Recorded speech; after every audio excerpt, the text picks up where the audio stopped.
We're very happy to welcome the German delegation. We've had very good discussions with regard to what is happening now in Burma, the direction in which our country is heading, and what we expect from the by-elections of the 1st of April. As always, our discussions with members of the European Union are very important to us because we look upon them as our allies in the democratic process. I understand that some of you will be wishing to ask questions later, so I won't say too much more. I will leave it to the Minister to make whatever comments he may wish to make. Thank you very much. I also will make it brief.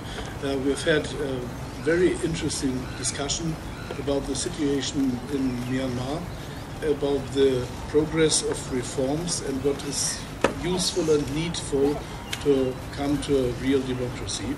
And we agreed that the way to the by-elections and the by-elections themselves are crucial in this process. It's very important for democracy that the elections are free and fair, but also the campaign has to be free and fair and make it possible that opposition is also able to campaign as the government parties are. We talked about the situation of developing of Myanmar and what would be necessary to lift the sanctions of the European Union in this issue. And I'm looking forward that the process of democratization will be more stable after the by-elections and after having opposition parties in the parliament. And for this, I think it was a pleasure to meet you, and thank you for your hospitality.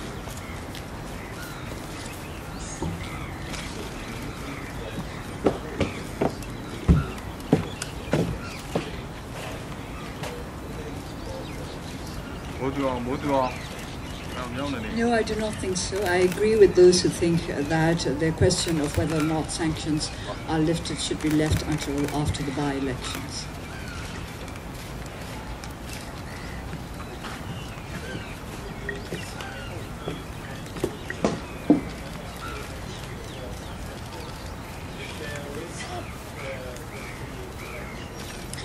Nobody has actually asked me to join the government, so this is a question that I cannot answer now. That would be too premature and also rather presumptuous. With regard to risks, do you mean that in the campaigns? Well, we have certainly come across a few hitches in the last couple of weeks with regard to the campaign of the NLD. We hope that these will be sorted out because, as the Minister said, free and fair elections depend on how the campaign goes, not just on how people are allowed to cast their votes on the day itself.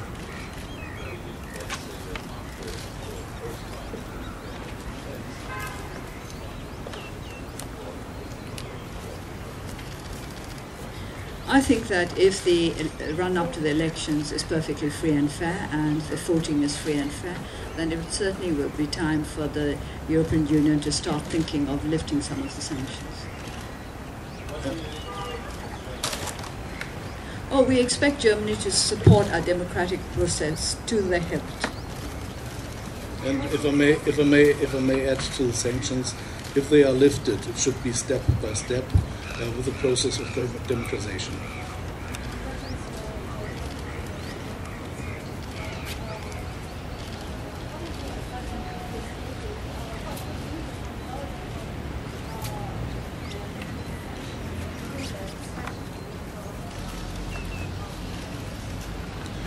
We have a clear roadmap in the European Union.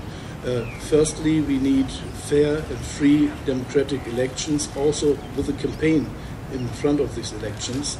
Then we need the release of the political prisoners and a clearly process of reconciliation must be started. It can't be finished in a short time, but it must be started. And then in April, the Ministers of Foreign Affairs will decide about the sanctions of the European Union in the case of development cooperation. It only belongs to these kind of sanctions, not the other ones.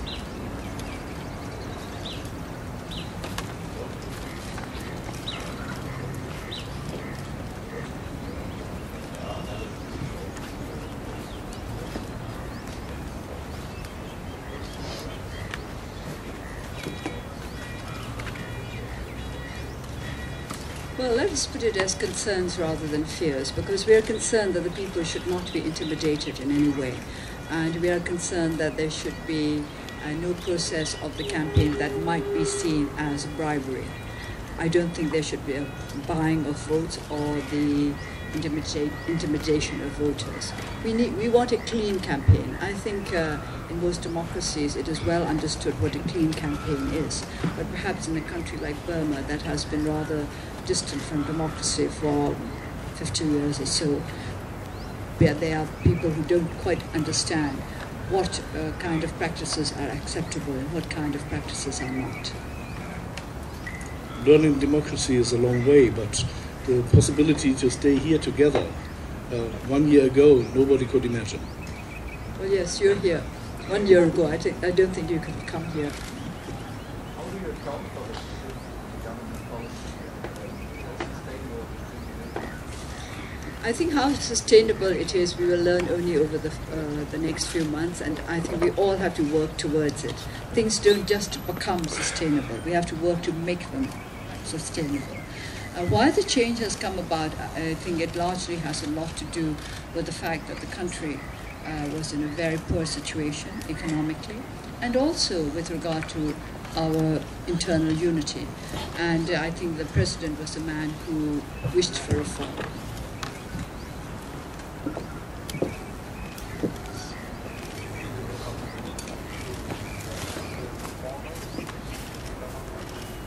I think we have a responsibility to strengthen all reformers, whether or not they're in the government. Are there any more questions?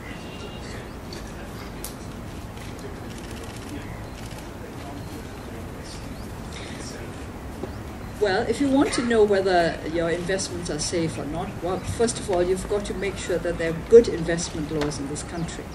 Then also, secondly, you have to make sure that these good investment laws, if they are good, will be applied justly by an independent judiciary. So we would say to potential investors, you have to study the investment laws. I don't think we have really a good set of investment laws at the moment. We have to study whatever investment laws come into being, and also you have to look at the position of the judiciary.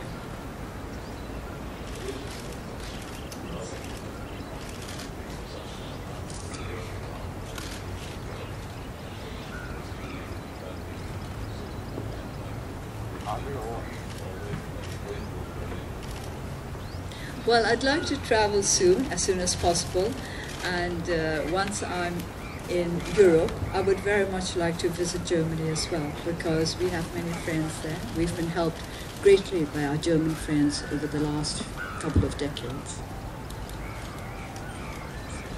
Thank you very much. Thank you very much.